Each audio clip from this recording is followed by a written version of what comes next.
नमस्कार दोस्तों, मेरा नाम सलोनी है। दी ऑटरिंग में आपका स्वागत है। इंटरपोल को मिला नया प्रेसिडेंट।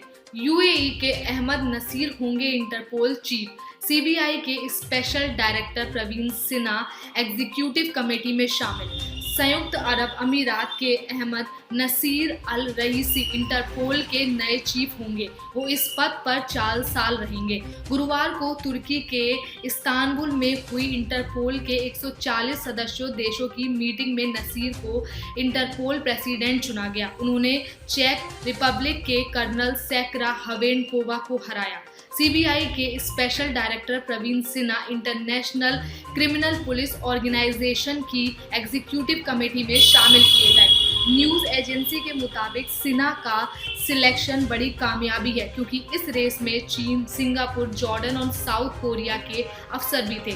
भारत के सभी मित्र देशों ने सिन्हा का समर्थन किया। तुर्की में भारत के एम्बेसडर लगातार सिन्हा के लिए कोशिश कर रहे थे।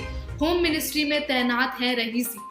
डॉक्टर अहमद नसीर अल रईसी फिलहाल यूएई के होम मिनिस्ट्री में इंस्पेक्टर जनरल हैं। उन्हें सख्त एडमिनिस्ट्रेटर माना जाता है। वो देश के इंटेलिजेंस डिपार्टमेंट में भी रह चुकी हैं। इंटरपोल 1920 में बना था। इसके बाद से यह मौका है जब मध्य पूर्व यानी मिडिल ईस्ट में कोई अफसर इंटरपोल का चीफ बना है। यूएई के राष्ट्रपति शेख खलीफा के डिप्लोमेटिक एडवाइजर अर्नब सईद ने कहा, हम रईसी को इस पद पर चुनने जाने के बाद पे बधाई देते हैं। वो बहुत काबिल अफसर हैं और उनका चुनना बताता है कि यूएई में कानून को कितने अच्छे अधिकारी हैं। टेक्नोलॉजी पर फोकस। नसीर का मॉडर्न टेक्नोलॉजी में भरोसा रखने वाले और इसे प्रमोट करने वाले अफसर माने जाते हैं। पिछले दिनों एक अखबार में लिखा आर्टिकल में रईसी ने कहा, अपराध का तरीका तेजी से बदला है। इस पर काबू पाने के लिए लेटेस्ट टेक्नोलॉजी का इस्तेमाल करना होगा। अब इंटरपोल में बड़े और जल्द बदलाव देखने की जरूरत है। इंटरपोल बीच में ही नहीं रह सकता। उन्हें बदलते वक्त के हिसाब से खुद को भी ढलना होगा। इसके बाद किए गए जरूरी इसके सदस्यों देशों ने आपसी सहयोग है। इंटरपोल का बजट $150 बिलियन है। ड्रग स्मगलिंग बड़ा चैलेंज। इंटरपोल के संपर्क में सदस्य देशों की एजेंसियां जो कई मिशन को अंजाम देती हैं। इसके सहयोग से ही मानव तस्करी, ग्लोबल ड्रग रैकेट और आर्थिक अपराधों पर कार्रवाई की गई। हाल ही में अबू धाबी के इंटरपोल ने मानव तस्करी से जुड़े 880 अपराधियों को गिरफ्तार किया था। इस्तांबुल 25 नवंबर अंतर्राष्ट्रीय कानून प्रवर्तन निकाय इंटरपोल ने इस्तांबुल में हुई वार्षिक आम सभा में बृहस्पतिवार को संयुक्त अरब अमीरात के विवादित अधिकारियों को अपना अध्यक्ष चुना।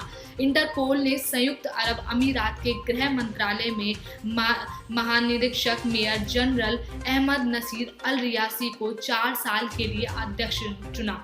उल्लेखनीय है कि मेजर जनरल रसी पर मानवाधिकार समूह यूएई में मनमाने तरीके से लोगों को हिरासत में रखने और यातनाएं देने के आरोप लगते रहे।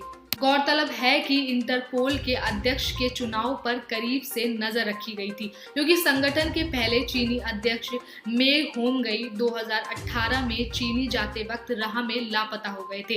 तब उनका कार्यकाल पूरा नहीं हुआ था। इसके बाद पता चला कि उन्हें हिरासत में लिया गया और उन पर रिश्वत लेने और अन्य अपराधों में शामिल होने के आरोप लगाए गए।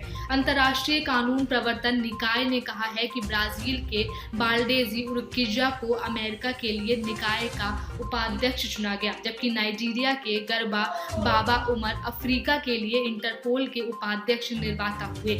अल रईसी के खिलाफ फ्रांस और तुर्की सहित 5 देशों में यातनाएं देने और अन्य आरोप में आपराधिक शिकायत दर्ज है। गौरतलब है कि इंटरपोल का मुख्यालय फ्रांस के पेरिस में है, जबकि इस्तांबुल तुर्की का शहर है, जहां पर इंटरपोल के अध्यक्ष पद के लिए चुनाव हुआ।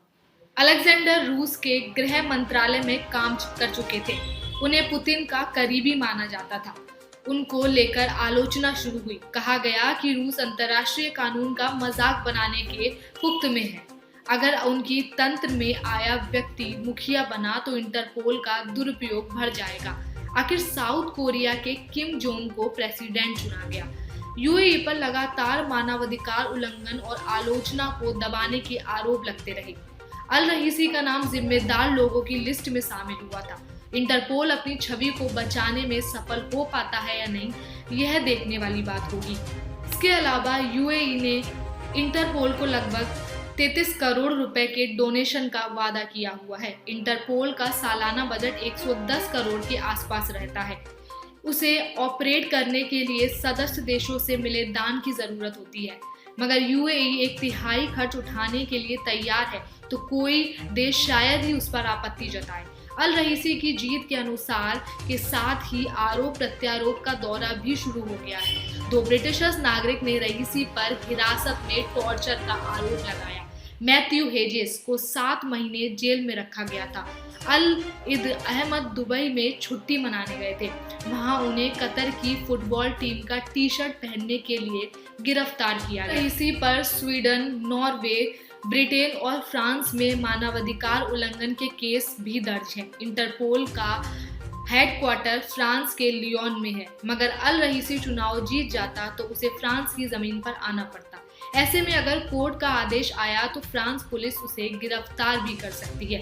इंटरपोल प्रेसिडेंसी के पद को लेकर वाद विवाद नई बात नहीं है। 2016 में चीन के मैंग होगोई को इंटरपोल का प्रेसिडेंट चुना गया था 4 साल के लिए। 2018 की बात है, मैंग छुट्टी मनाने के लिए गए और अचानक गायब हो गए। कुछ समय बाद उन्हें उनके नाम की चिट्ठी मिली। इसमें उन्हें अपने पद से इस्तीफा देते हुए देखा गया। उसके बाद पब्लिक को जनवरी 2020 में पता चला, जब चीन की एक अदालत में उन्हें घूस लेने के आरोप में 13.5 वर्ष के लिए जेल भेज दिया गया। तो आज के लिए बस इतना ही। वीडियो के अंत तक बनने के लिए आपका बहुत धन्यवाद।